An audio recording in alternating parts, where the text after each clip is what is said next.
Nothing deflates the excitement of approaching NFL playoffs than a season-ending injury to a starting quarterback, especially one fresh off breaking a franchise record and well on his way to MVP candidacy. Deflation, however, has been more a rarity than a common occurrence for the Philadelphia Eagles in 2017, and that remains true amid the tragic departure of Carson Wentz, whose torn ACL will keep the Birds without their leader for a secured trip to the postseason. Why? Because as much as Wentz's injury should hurt the Eagles fan base, the NFC East's new champions have plenty of reasons for hope.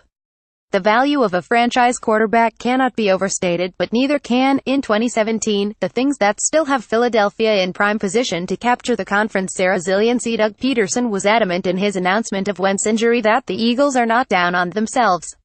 If he preached one thing, in fact, it was that Philadelphia's 2017 season has been defined by adversity.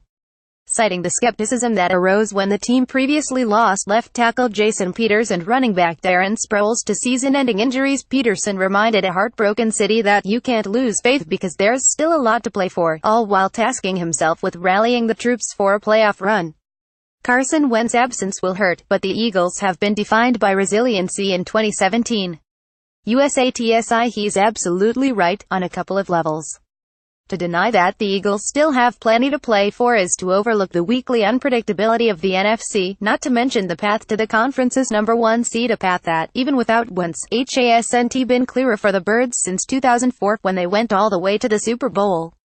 And as far as adversity goes, there aren't many teams that have lost as much as the Eagles and still, won as much as they have.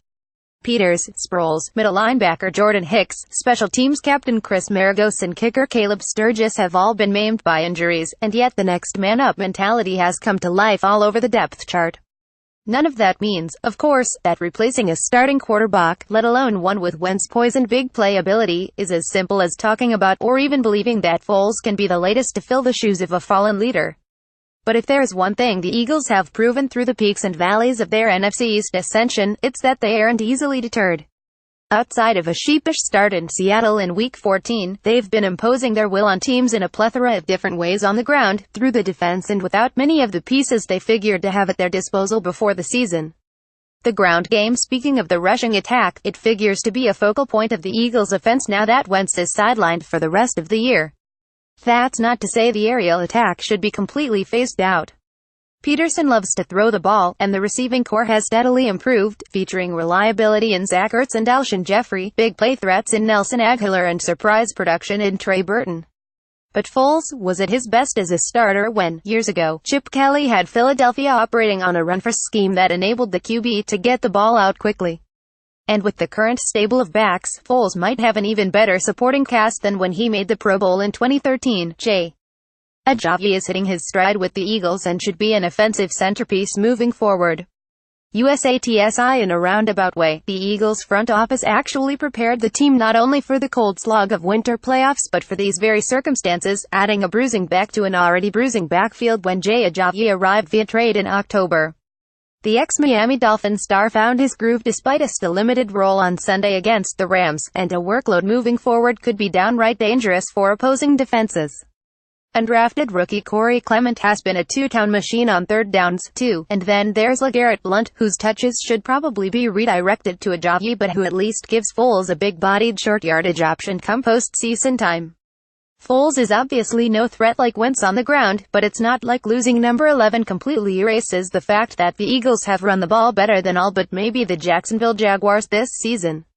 They are averaging 143 rushing yards per game behind a line that's rotated left guards and called upon Halapoulivaati to replace Peters, and with Ajayi still just heating up, there's no reason to think a tweaked game plan with more emphasis on the run won't help carry the Eagles into a first-round bye.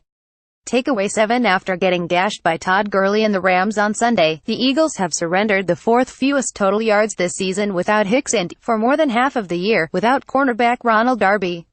And yet that's not even the most promising thing about Jim Schwartz's defensive unit. No, what really sticks out is Philadelphia's penchant for forcing turnovers. It was one of the biggest reasons the Eagles exploded out of the gate, and it's one of the reasons the team blanked Jared Goff late in Sunday's affair to bring Philly a division crown. Through 13 games, in fact, only two other teams, the Jags and the Baltimore Ravens, have had more takeaways than the Eagles. Only 2 teams have forced more turnovers than the Eagles in 2017. USATSI. It's possible to make lots of big plays and yet also surrender them, of course. That's what Schwartz's defense did a lot of in 2016, when the Eagles missed the playoffs at 79. And it's a cause of concern for the Birds after what Gurley and Cooper Kupp did in Los Angeles, exposing poor angles off the edge and some weak tackling in the secondary.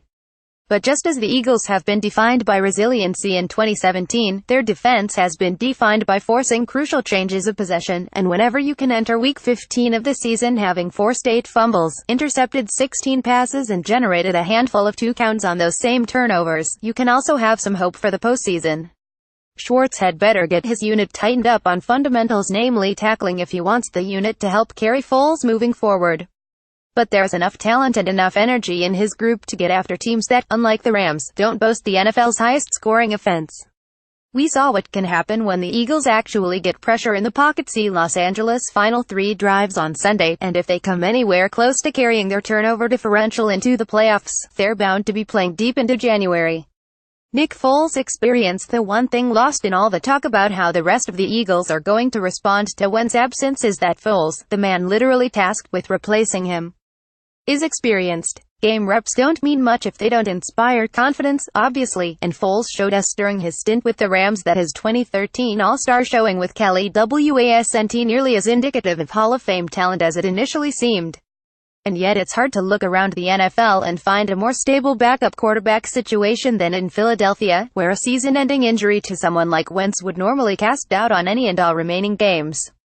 Nick Foles is no stranger to the starting spotlight in Philadelphia, last leading the Eagles in 2014. USATSI. Foles was the quarterback when the Eagles last won the NFC East, and he was the quarterback when the Eagles last appeared in the playoffs. He's weathered the storm of being a number 1 in Philly to the tune of 24 starts as an Eagle, and he also served on Andy Reid's Kansas City Chiefs playoff team. That doesn't mean light up the world when he takes over for Wentz. But it sure means he's been there, done that, to a degree. Really, after losing your MVP candidate and starting quarterback in Week 14 of the season, is there anything else you could ask for at the backup spot? Foles gives the Eagles a fighting chance. There was a time, during his final season as a former Eagles starter, in 2014, when he defined that physically, coming back from a blindside late hit in a game against the Washington Redskins to lead Philadelphia to victory. Never spectacular from that point forward, he at least proved gritty. And that's all the Eagles need from their number 2, their next man up at QB, in this scenario, a fight. If everything else works out, from the ground game to the opportunistic defense, that should do just fine.